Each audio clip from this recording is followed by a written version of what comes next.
अस्सलामुअलैकुम everyone, welcome to our channel toppers learning hub. जैसे हमने लास्ट वीडियो में क्लास 7 इंग्लिश एनसीईआरटी का फर्स्ट चैप्टर कंप्लीट किया था। पूरी स्टोरी हमने पढ़ ली थी, 3 क्वेश्चंस। तो अब हम इसके क्वेश्चन आंसर करने वाले हैं। चलें स्टार्ट करते हैं। First question, why did the king want to know answers through 3 question. King क्यों तीनों क्वेश्चन का आंसर जानना चाहते थे? Answer: The king want to know answers through 3 questions because he wanted to become a good person and a successful ruler. क्योंकि king जो थे वो एक अच्छा इंसान और एक सक्सेसफुल रूलर बनना चाहते थे, इसलिए वो तीनों क्वेश्चंस का आंसर जानना चाहते थे। Second question is, why was the king advise to go to magician. King को क्यों एडवाइस दी गई कि वो एक मैजिशियन के पास जाएं? Answer: Some people said in order to decide the right time for doing something, it is necessary to look into the future. That's why they decided to king to go to magician. कुछ जो peoples थे, कुछ लोगों का suggestion था कि अगर किसी काम को करने का सही वक्त जानना है तो पहले हमें फ्यूचर को देखना होगा, इसलिए उन्होंने कहा ये तो सिर्फ मैजिशियन कर सकता है, तो किंग को एक मैजिशियन के पास जाना चाहिए।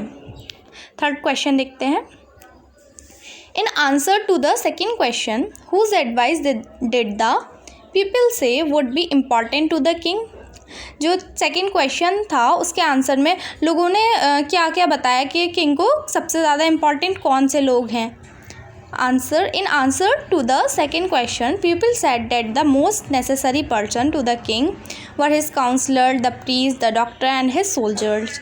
लोगों ने बताया सेकंड क्वेश्चन के आंसर में कि सबसे ज़्यादा इम्पॉर्टेंट किंग के लिए काउंसलर है, प्रीस्ट है, पुजारी और डॉक्टर और सोल्जर्स उनके लिए ज़्यादा इम्पॉर्टेंट हैं। अब फोर्थ क्वेश्चन देखते हैं। What suggestions were made in answer to the third question? जो थर्ड क्वेश्चन था उसमें क्या क्या सजेशन आए किंग के पास? Answer: In answer to the third question, some people said science was the most important business, while others said fighting and some said religious worship are important. Third question के answer में कुछ लोगों ने कहा कि science करनी चाहिए king को, साइंस बहुत इंपॉर्टेंट है। कुछ ने कहा फाइटिंग करनी चाहिए किंग को और कुछ ने कहा रिलीजियस वर्शिप करनी चाहिए। अब फिफ्थ क्वेश्चन देखते हैं। Did the wise man win the reward? If not why not? जो वो अक्लमंद आदमी था क्या उसे अवार्ड मिला था? अगर नहीं तो क्यों नहीं मिला? Answer: no, the wise man did not win the reward because he was not greedy person and he did not wanted luxury life.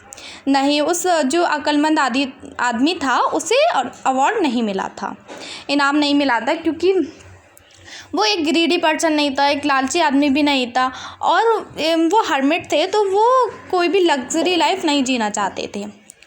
तो सिक्स्थ क्वेश्चन देखते हैं। How did the king and the hermit help the bounded man? King और hermit ने कैसे उस जख्मी आदमी की मदद की? The king and the hermit help the bounded man bye washing and dressing his wound and give shelter for rest.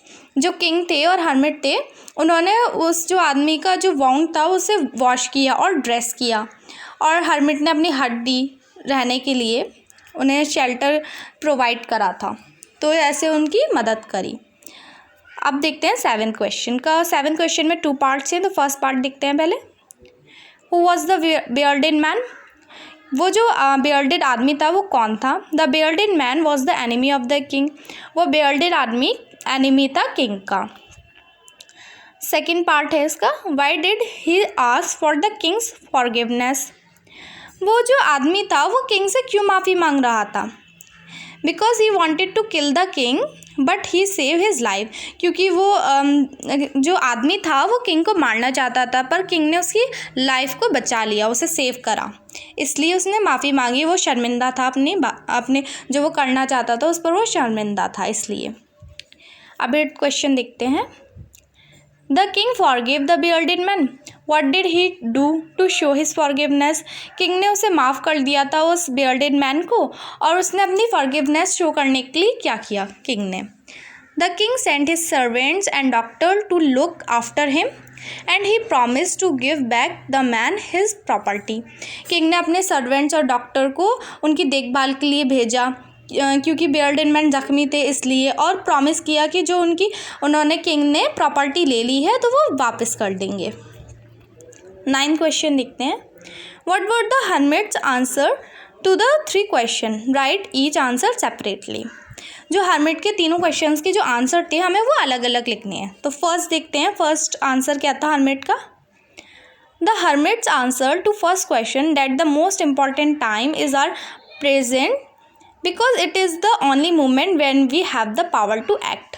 First question जैसा कि ये था कि किसी काम को करने का सही वक्त क्या होता है, तो हर्मिट ने कहा था कि किसी भी काम को करने का जो सही वक्त है वो प्रेजेंट होता है, क्योंकि जो चल रहा होता है वो होता है, क्योंकि हमारे पास उस टाइम पर पावर होती है कि हम उस बात का रिएक्ट कर सकते हैं, एक्ट कर सकते हैं उस टाइम पर।